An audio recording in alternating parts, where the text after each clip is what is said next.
Namaste students and welcome to the channel of PT Education, PT's IS Academy.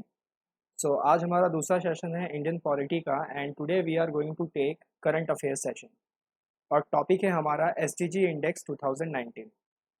In this session हम current affairs को cover up करेंगे इस साल का और जो जो इम्पोर्टेंट टॉपिक्स है उनको हम लेंगे, राइट। तो एक एक करके हम सारे इम्पोर्टेंट न्यूज़ को कवर अप करेंगे and these are going to be the fantastic session you have ever seen. साथ ही साथ मैं इस सेशन में आपके लिए एक क्वेश्चन ऑफ द डे भी लेके आया करूँगा जिससे आपको अंदाज़ा रहे कि क्वेश्चन किस टाइप का पूछा जाएगा। So let's begin our work for today, but before that I just want to say that कि हम इससे पहले शुरुआत करें, आप सभी से एक विनम्र निवेदन है। It is a humble request to all of you that please write करके दिखाएंगे in the comment session, right. So करके दिखाएंगे। Let's start our work for today. SDG India Index 2019. This is our topic. As we all know, SDG is Sustainable Development Goals. तो ये 17 goals थे जिनका target 2030 तक का है और इसमें हमारे पास ये जो इंडेक्स है ये डेवलप किया जाता है by MoSPI. This is MoSPI. Let me just take it. This is MoSPI. तो ये हमारा मॉस्पी है plus UN United Nation and then GGI Global Green Growth Institute. तो ये तीनों ही मिलके हमारे इस इंडेक्स को डेवलप करते हैं and finally it was launched by NITI Aayog. सो नीति आयोग बहुत इंपॉर्टेंट है, राइट। तो आप लोग मुझे ये बताइए कि what is the full form of नीति। नीति की फुल फॉर्म क्या है। साथ ही साथ मुझे ये बताइए कि who is the ex officio chairman of NITI Aayog, इसके वाइस चेयरमैन कौन है और इसके CEO कौन है। सबका नाम आप मुझे कमेंट लिस्ट में दीजिए, राइट। आगे चलते हैं। नाउ अगर हम इसको ध्यान से देखें तो इसमें हमारे पास इंडिया की अगर हम खास बात करें तो इंडिया का जो कंपोजिट स्कोर है वो है 60। पिछले साल इसका 57 था 2018 में। 2019 में इसका स्कोर आया है 60। स्कोर आपको याद रखना होगा। काफ़ी सारे एग्जाम्स में ये क्रूशल फैक्ट्स होते हैं, डेटाज होते हैं जो पूछे जाते हैं। स्टेट सिविल सर्विसेज के एग्ज़ाम में भी पूछा जा सकता है। इसके बाद इसमें 4 कैटेगरीज होती हैं। पहली होती है एस्पिरेंट, दूसरी परफॉर्मर, तीसरी फ्रंट रनर और चौथी अचीवर। सबको एक स्कोर दिया जाता है। ये कैसे कैलकुलेट होता है ये भी हम देखेंगे। एस्पिरेंट कैटेगरी में 0 से 49 का स्कोर आता है, परफॉर्मर में 50 to 64 का और फ्रंट रनर में 65 to 99 का। एंड फाइनली जो 100 स्कोर करेगा that will be called as achiever. Now अब ये जो टेबल है ये एग्जाम पर्सपेक्टिव से बहुत ही ज़्यादा इंपॉर्टेंट है। कहते हैं ना must must must must must must must important, right. So very important. इसमें जो हमारी कैटेगरीज है जो अभी हमने पढ़ी, aspirant, performer, front runner, achiever, सबके हम जानते हैं। Aspirant 0 to 49, performer 50 to 64, front runner 65 to 99 and achiever 100। इस साल क्या हुआ है कि एस्पिरेंट में कोई भी नहीं बचा है। पिछले साल 3 स्टेट एस्पिरेंट कैटेगरी में थे, यूपी, बिहार एंड असम। वो इस बार स्विच कर गए परफॉर्मर में। So in aspirant category we have no state left. Performer state में ये 3 स्टेट के नाम मैंने इसलिए लिखे हैं because these are those states which get shifted from aspirant to performer. So आपको ये नाम याद रखने होंगे क्योंकि इन्हीं पे कार्रवाई हुई है, इन्हीं के साथ कुछ चेंजेस हुआ है। And these 5 are those states which are in performer state in 2018। 2018 में ये परफॉर्मर स्टेट में थे और अब ये फ्रंट रनर में आ गए हैं। अगर हम बात करें अचीवर की, अचीवर मीन्स 100 का स्कोर, तो वो स्कोर किसी भी स्टेट का नहीं है। I am again repeating, UP, Bihar and Assam 3 states are there जो एस्पिरेंट से परफॉर्मर में आए हैं and 5 states Andhra Pradesh, Telangana, Karnataka, Goa and Sikkim ये परफॉर्मर से फ्रंट रनर में आए हैं, राइट। नाउ कुछ और फैक्ट्स जानते हैं।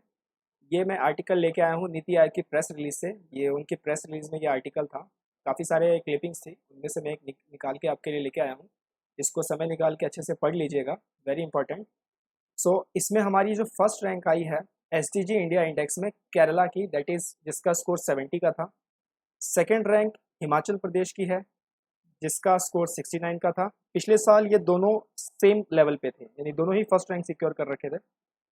थर्ड रैंक है आंध्र प्रदेश, तेलंगाना, तमिलनाडु, तीनों का ही स्कोर 67 है, राइट। इसके बाद जो बिगेस्ट इंप्रूवर्स इस साल के हैं दैट इज यूपी, जिसकी पोजीशन 29 से 23 में शिफ्ट हुई। ओडिशा 23 से 15 में उसकी पोजीशन शिफ्ट हुई। सिक्किम 15 से 7th पोजीशन में आया। और कुछ वर्स्ट परफॉर्मेंस बिहार की रही स्टेट्स में, यूटीज़ में जम्मू एंड कश्मीर की रही, इनकी वर्स्ट परफॉर्मेंस रही, राइट। मैक्सिमम इम्प्रूवमेंट जो देखे गए हैं वो गोल नंबर 6, 7 एंड 9 में देखे गए हैं।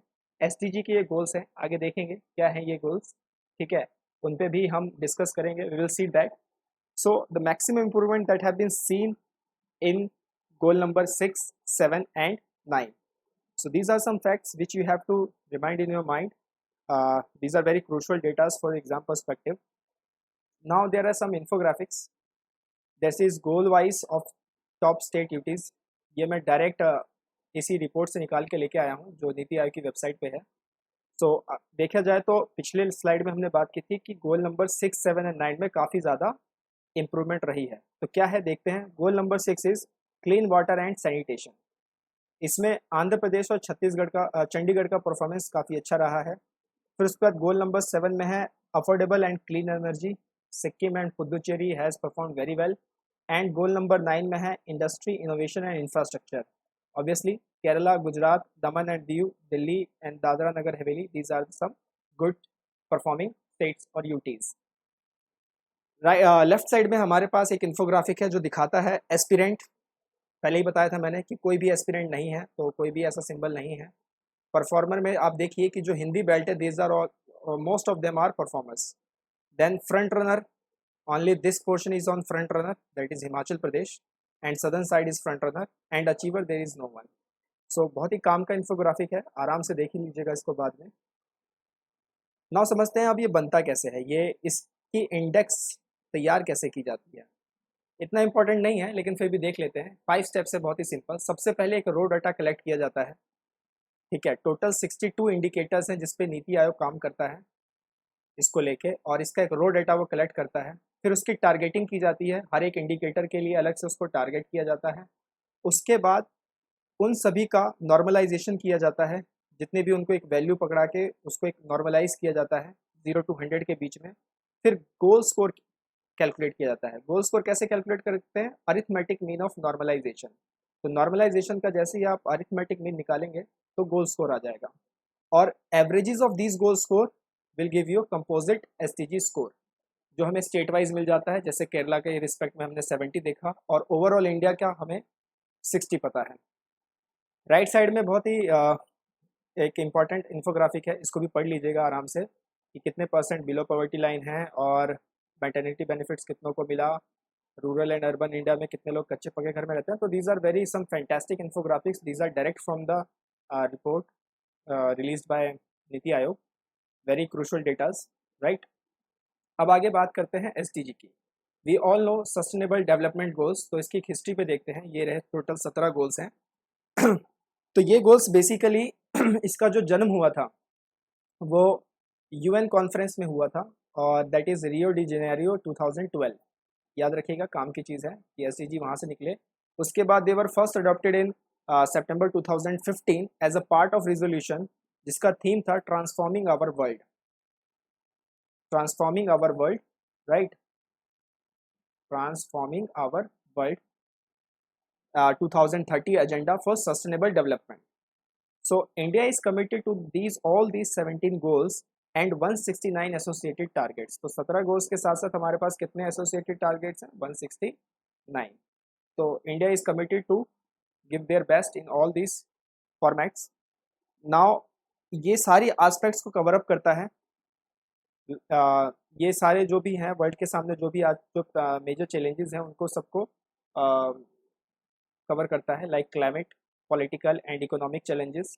Again these are replaced by millennium development goal. इससे पहले मिलेनियम डेवलपमेंट गोल्स थे जिनको रिप्लेस करके सस्टेनेबल डेवलपमेंट गोल बनाए गए, जिनका टारगेट ईयर है 2030, और कितने गोल्स हैं? 17 गोल्स हैं, और एसोसिएटेड टारगेट्स कितने हैं? 169। नाउ ये गोल्स COP21 के साथ भी हैं, that is Paris climate agreement, again very important, और ये 2015 में लाया गया था। These goals are very unique and they almost cover every issue which can affect humanity on the mother planet Earth. इसके साथ साथ इसमें नीति आयोग का ही बहुत बड़ा एक रोल इसमें प्ले माना जा रहा है कि NITI Aayog is going to play a major role in achieving these targets और दीज गोल्स। नाउ ये कुछ इसके बातें थी, साथ ही साथ इसमें हमने ये भी है कि ये हमारे एक नारे को भी काफ़ी हद तक सपोर्ट करता है, दैट इज सबका विकास, सबका साथ, सबका विकास, राइट। सो इसको देखते हुए भी काफ़ी इंपॉर्टेंट है ये, and it also embodies the 5 P's of global SDG movement. तो 5 P's क्या हैं? ये सारी पॉजिटिव बातें हैं जो मैं आपको बता रहा हूँ, ये आपको ऐसे लिखने में भी काम आएंगी और मेंस में लिखने में काम आएंगी। So what are those 5 P's that associated with SDG? These 5 P's are people, planet, prosperity, partnership, and peace. I am again repeating: people, planet, prosperity, partnership, and peace. So these are all 5 P's associated with the global SDG movement, right? इसके बाद मैंने आपको बताया था कि मैं आपके लिए क्वेश्चन लेके आया हूँ और ये हमारा क्वेश्चन ऑफ द डे है। इसको अच्छे से पढ़िए और अपने आंसर को दीजिए और उसके बाद फिर मुझे बताइए कमेंट्स में कि आपका आंसर सही था या गलत था। Let me know about it. So let's start. इसे हम पढ़ते हैं। Consider the following statements related to SDG India index 2019 released by नीति आयोग। ओके, पहला स्टेटमेंट है higher the scorer of a state और UT farther away them from achieving the SDG targets. Okay, कि मतलब जिसका स्कोर जितना ज़्यादा होगा वो अपने टारगेट से उतना दूर होगा। 2019 index places Gujarat and Maharashtra in the front runner category. It's a static fact. Third, none of the states UT fall in the aspirant category 2019. कि कोई भी states और UT aspirant category में नहीं आता। Which of the following statement is are not true? तो ये बहुत ही काम का है कि हमसे पूछा गया है not true, ध्यान रखिएगा। I am waiting for your answers. इसको मार्क कीजिए, फिर हम आगे चलते हैं। Again I am repeating, this is going to ask you which of the following is not true, कौन सा सही नहीं है, राइट। तो लेट्स सी कौन सा सही है या कौन सा नहीं है। The correct answer is 1 and 2.